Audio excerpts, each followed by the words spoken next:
Hello everyone. Good evening and welcome to OEM Updates live interactive conference on Industry 4.0 and Indian manufacturing. We are glad to announce that this June marks 12th anniversary of OEM Update. We take this opportunity to express our gratitude to the industry leaders and our readers for entrusting upon us. We also appreciate you for your ongoing patronage to OEM Update. Indian manufacturing and machining sector have been redefining itself by leveraging newer technologies of Industry 4.0. Tremendous transformations can be seen in the processes by creating smart and automated processes.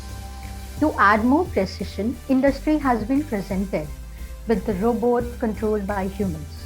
This officially validates the acceptance of Industry 5.0.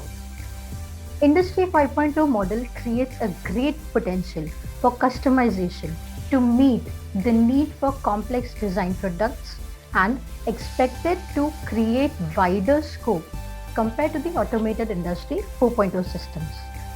Today, on this note, you will be a part of a live session on Industry 5.0 and Indian manufacturing, where we will discuss on how companies are embracing automation, IoT, robotics to create a connected enterprise. We will also understand how the industrial robots and its applications can reduce complexities in the manufacturing and machining processes. Ladies and gentlemen, it's an honor and privilege for me to introduce you to our today's distinguished speakers.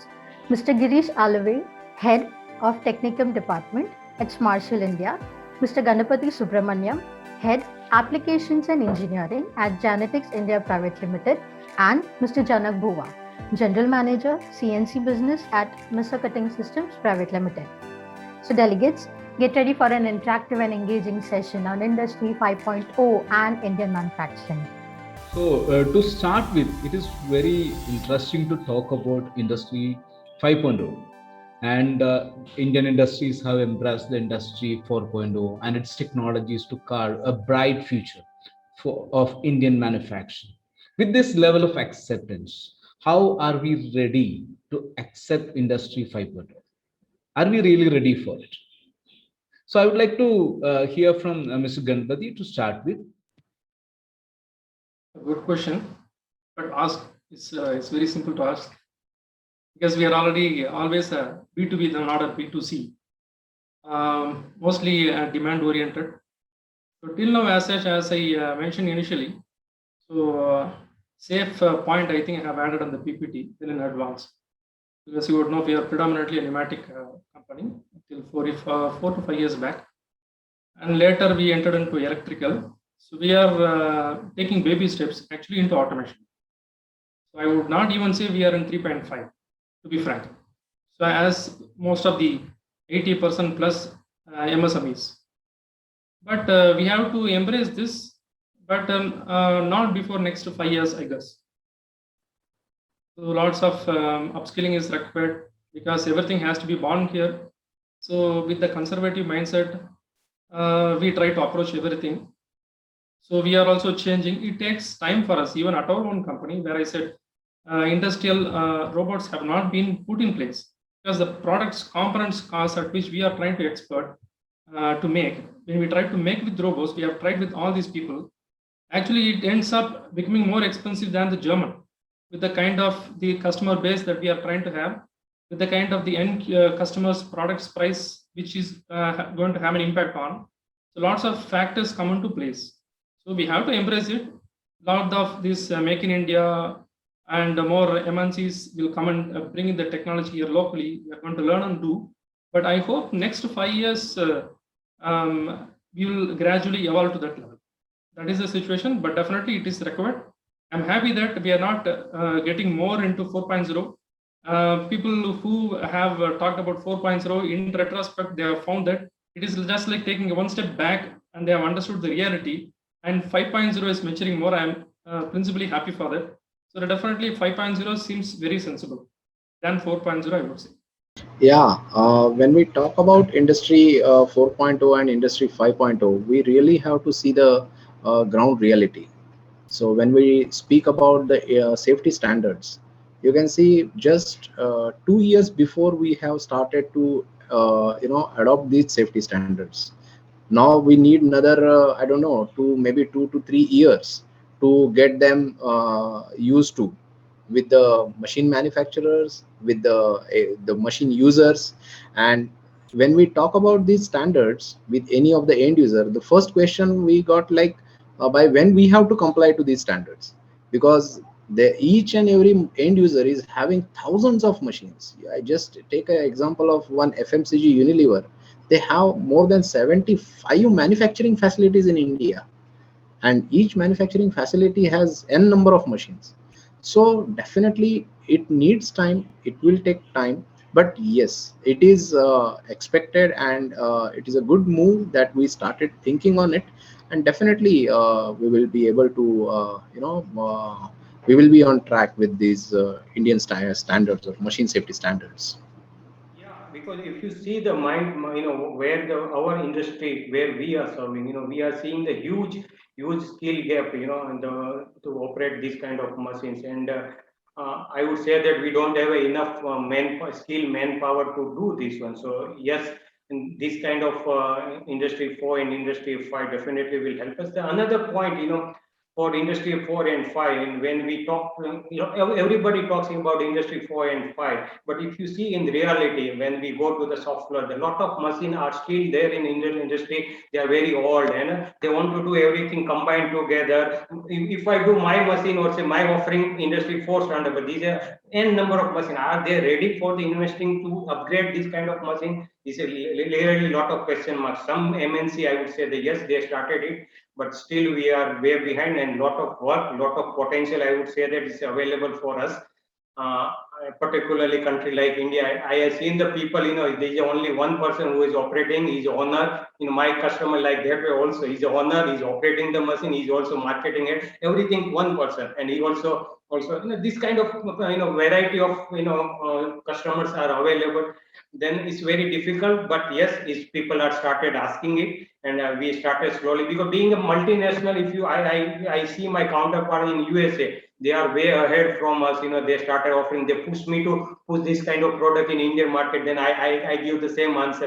It's very difficult for us, but yes, this window is open now, we can always push there. Yeah, I just wish to add, as Mr. Janak rightly said, okay, we might be ready to give the solutions, but whether those machines which are currently available on shop floor, are those machines are ready to adopt those changes? Because if those machines are not ready or not made for these changes, you cannot expect the people to scrap those machines on within a day or two, or okay, you just remove it and put the industry 5.0 or 4. No, we have to give them time, as well as we have to see the challenges what they are facing with their existing machine, to upgrade them to industry 4.0, industry 5.0. So these challenges we have to also take care, and we have to address them. So does it really matter that it has to have a large economic scale to implement Industry 5.0? I don't think for 5.0. For 4.0, yes, of course, for mass production, for sure, that is the objective. Here we are talking about flexibility, sustainability, customization a lot. So in that case, definitely yes, principally. But looking at the aerial view point of view, whether it is going to give you the returns also comes into picture, obviously. So that takes a final call. Apart from safety, just because only safety, we cannot decide and go for a cobot now. Because purely for the namesake of 5.0, we cannot have a coexisting thing. Because in even my presentation, when I mentioned about Craftsman automation, they had the same debate, but looking at the cost of having a separate ad hoc facility for existing industrial automation, which was actually going up very high, then finally they ended up in going for UR Robo for 2 cases. So it is their decision, because when they have 100 odd industrial automation, current KUKA or some conventional robots, they could have gone for the same supplier, same thing. But there in the case, they couldn't go for. So it is not that they wanted Industry 4.0. Fortunately, their end result or solution matched to the Industry 5.0 base standards. It's not like that we have to forcefully put 5.0. Whether it works for somebody or not is the final reason. So, but looking at the change in which we go, see, for example, looking at this inflation rate, we are talking today that we have to go for automation. We never had automation, though genetics being one of the automation or manufacturer, we never had automation. We couldn't adapt for the cost of the commoners, the end customer is going to pay. The owner of Sony said, after a particular break even, actually, when you say just because you are going to make 1 million instead of just 50,000 pieces, doesn't actually cut down the cost of the component. It is actually it's going to add to the overall product's cost, whether it is affordable. So lots of factors are there. As I would say, it will come, but it will take some time. We have to wait and watch. So, how do we ensure safety of technologies in the area of industrial and factory automation? Yeah, when we speak about industrial safety, so first thing comes in, it's audits. How quality audits we are doing in our premises, because most of the times we all know that yes, there are hazards in my machines, there are challenges with respect to my machine, but for me production is more important, and that is a normal scenario everywhere. So here we have to take into consideration production versus safety. If you go and ask anyone, they will say no, no, safety is my priority. But when you go and ask them, okay, give me a machine shutdown for a couple of days, we will give you machine upgradation, we will upgrade your machine for safety, then they find challenges. So yes, this is a challenge, and with this challenge only, honestly, since last 13 years, 14 years now, Schmersal is in India. Since first 6 to 7 years was there only for the education, to educate the people what is machine safety, why it is important for them to prepare this. And after 7 8 years, people, especially the multinationals, start realizing that yes, in India also we have to adopt this safety concepts. And based on these, now the changes have happened, that government also started taking initiative that we need some kind of quality standards. If we ask people that maintain safety in your machine, then we only have to tell them how to maintain, because if you go to Europe, there is a machinery directive which is a legal aspect, and there are the safety standard that gives the guidelines to comply these legal aspect. So this is where is the difference. In India there are legal aspect, we have the Factories Act, but there is no provision of the Indian standards, so there is no guideline how to fulfill the machinery safety. So those are now gaps getting bridged up, and people are getting the information, people are getting more aware about this. So yes, this is a good improvements we have also seen in last 3 to 4 years. If you take any technology from Europe or USA, you will find there is a huge potential in India. So whether it's a robots, whether it's a safety, or whether it's a softwares, anything, you're having a huge potential in India. And yes, this is where is a big you can say opportunity as well. Yeah, I would give one example, because I was in this business in 2001 onwards. I was selling the CNC plasma and laser cutting machine. When we were selling in 2007, 8 at the peak, every day selling one machine. That time, everybody was buying the plasma machine without table, without the fume exhaust table and this one. And slowly, slowly, we put that time also we were having the product and we pushed, but nobody was out of say 20 machine. I sell only one machine with the fume exhaust and this one, because that is not a 100% economy. They only wants to cut. That's enough for them. Okay, and slowly, over the period of time, people realize now. Mr. Girish said, 5 6 years we educate the people what is advantage. Today, out of 10 machine, I say around 7 8 machine I sell with the table fume exhaust system full fledged, like we sell in Europe or America, and that gives a lot of feeling to us that now people are changing for the new technology. They are starting to invest in the safety, which is earlier was not the case. I would say 2013 14 onwards people started doing this one. So yes, there is a lot of potential, and I would say that is a lot of priority has been given to the particularly the prospect state, like I would say the Maharashtra, and this one still now nobody's buy without fume table and cutting table. If I go to the other part, yes, there is some customer is still there. They buy without this one. They simply put the plate and cut with a lot of smoke and all around. But slowly things are changing now. Yeah, the big challenge, as it said, the lot of industry is in phase of the upgradation, and being in the uncertain time now. We were doing very well in 2018, 19 on this front. Again, because of the uncertainty, it was paused somewhere. But now the in this pandemic also, there's a lot of things can be done with the industry 4 and 5 with the virtually. So again, it will door is open for us. And I would say that it's now, people are asking now more and more for this one, because particularly after sales service, in industry 5 and 4 is play a very important role, machine updation by sitting in the office, monitoring the machine, give the after sales service with this one. This is a lot of opportunity in particular this time, I would say that, yeah.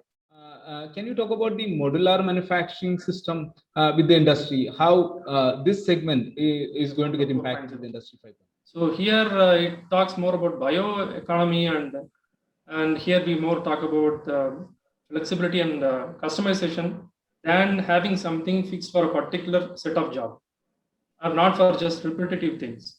So it's trying to have something minimal and getting more value out of it.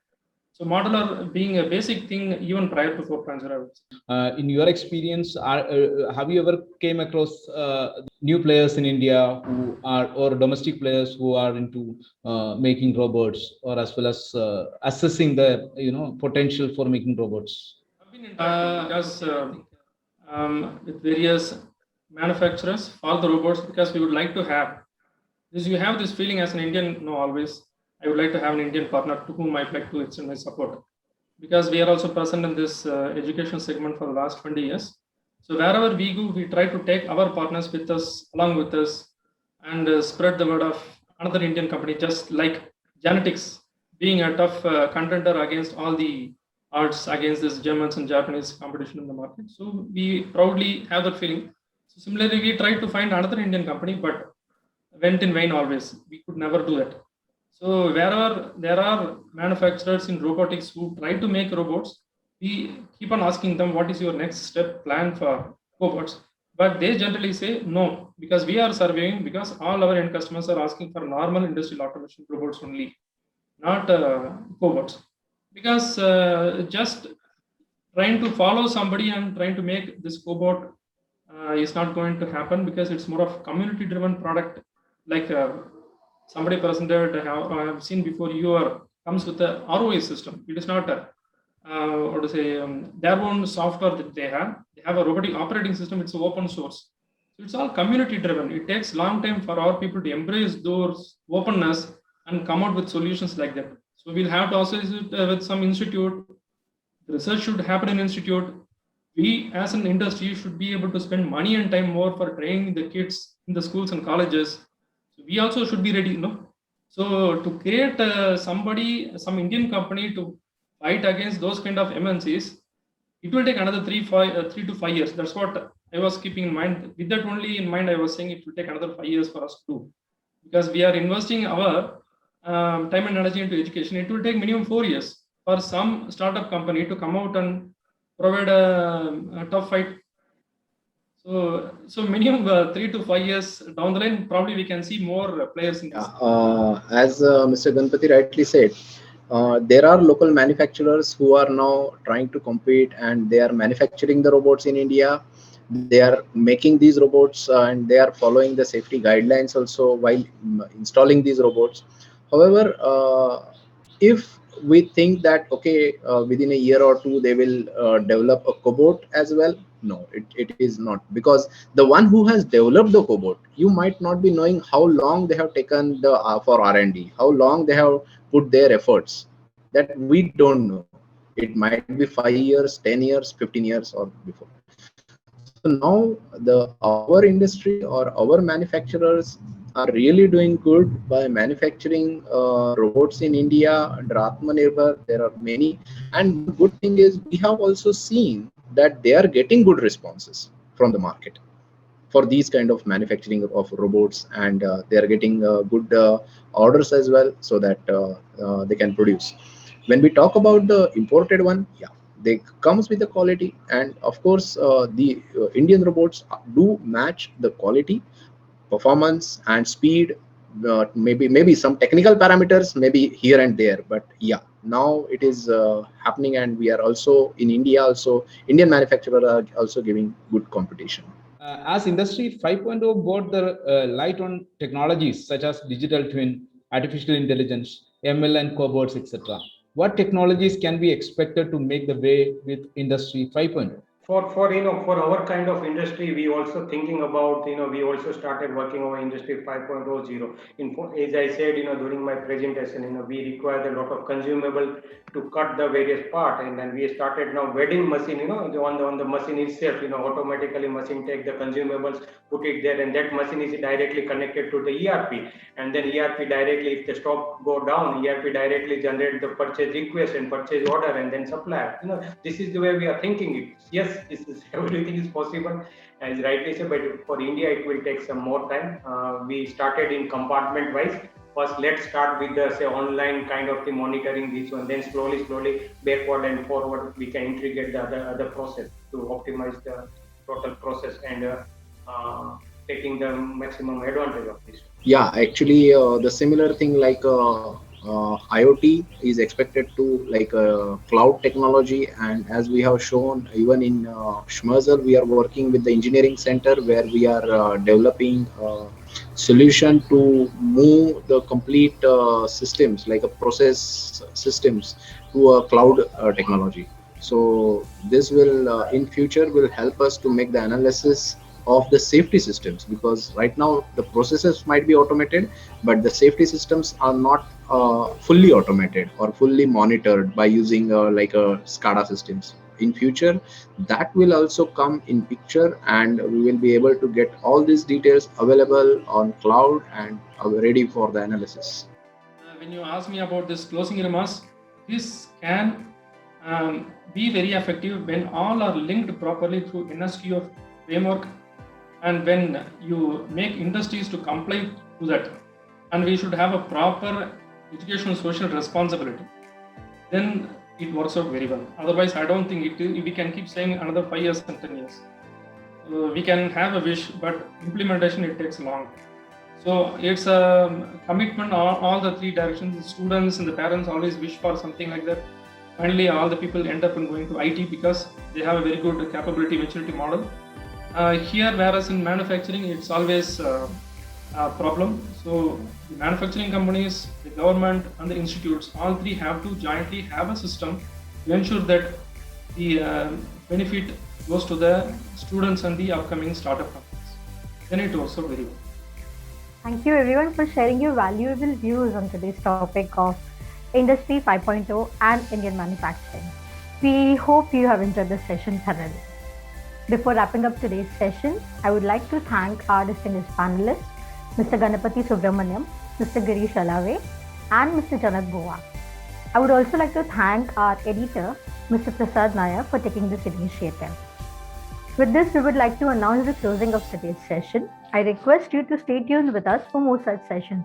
Until then, thank you, goodbye, and take care.